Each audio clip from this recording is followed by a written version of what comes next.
জুলাই গণ অভ্যুত্থানকে জিইয়ে রাখার জন্য, জুলাইকে বাঁচিয়ে রাখার জন্য, জুলাইকে জিন্দা রাখার জন্য যত সকল কার্যক্রম এবার আমাদের টপ প্রায়োরিটি হবে।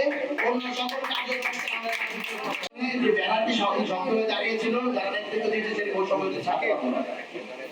বৈষম্যবিরোধী ছাত্র আন্দোলন আসলে দায়িত্ব অনেক, আমাদের আসলে করার অনেক কিছুই ছিল।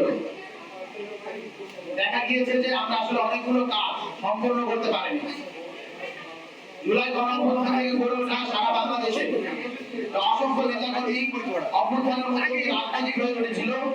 সেই জনগোষ্ঠীকে সংগঠিত করা এবং জুলাই গণ অভ্যুত্থানকে বাঁচিয়ে রাখার জন্য, জুলাই বিপ্লবকে বাঁচিয়ে রাখার জন্য এই প্রচেষ্টাগুলো, যার মাধ্যমে যে স্থায়ী সমাধান, যে স্থায়ী ভিত্তির উপর দিয়ে জুলাই প্রতিষ্ঠিত হবে, সেই কাজগুলো আমাদের করতে হতো। এইগুলোর মোট প্রধান দায়িত্ব আমাদের ছিল। ঐতিহাসিক এক দফায় শহীদ মিনার থেকে আমরা ওয়াদাবদ্ধ ছিলাম, জুলাইয়ের এই যে গণ অভ্যুত্থান, আমাদের এই বিপ্লব, এটি সফল হলে শুধু স্বৈরাচারী শেখ হাসিনার পতনের মধ্য দিয়ে এটি সীমাবদ্ধ থাকবে না। আমরা ফ্যাসিবাদী ব্যবস্থার বিলোপ ও নতুন রাজনৈতিক বন্দোবস্তের কমিটমেন্ট নিয়ে এই যে প্ল্যাটফর্ম এটি শুরু করেছিলাম। কিন্তু সারা বাংলাদেশকে সংগঠিত করা যে চেষ্টা, যে কার্যক্রম, এটি একটু বেশি প্রায়োরিটি পেয়ে গিয়েছিল, যার ফলে জুলাই সম্পর্কিত অনেকগুলো কাজই আমরা দেখতে পেয়েছি আমরা সেইভাবে সেগুলো নিয়ে কাজ করতে পারিনি।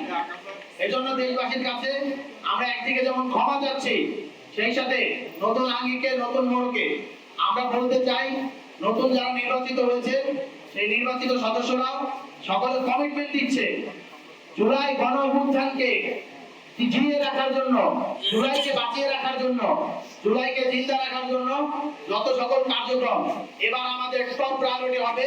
অন্য সকল কার্যক্রমকে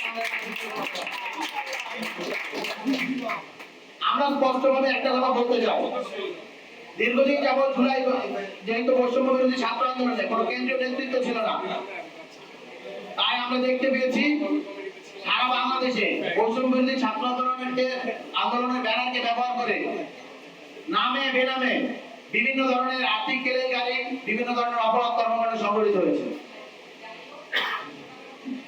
প্রথমেই সভাপতি হিসেবে দায়িত্ব গ্রহণের আগেই, এই ফলাফল ঘোষণার পর মুহূর্তেই একটা কথা আমি স্পষ্ট করে বলে দিতে চাই, এখন আর বৈষম্য বিরোধী ছাত্র আন্দোলনের ব্যানারকে ব্যবহার করে, প্ল্যাটফর্মকে ব্যবহার করে, পথ প্রদর্শনকে ব্যবহার করে কোন প্রকার চাঁদাবাজি, দুর্নীতি বা কোন প্রকার অনিয়ম করা ন্যূনতম সুযোগ আমরা দেব না। এই ব্যাপারে আমরা জিরো টলারেন্স নীতি গ্রহণ করব।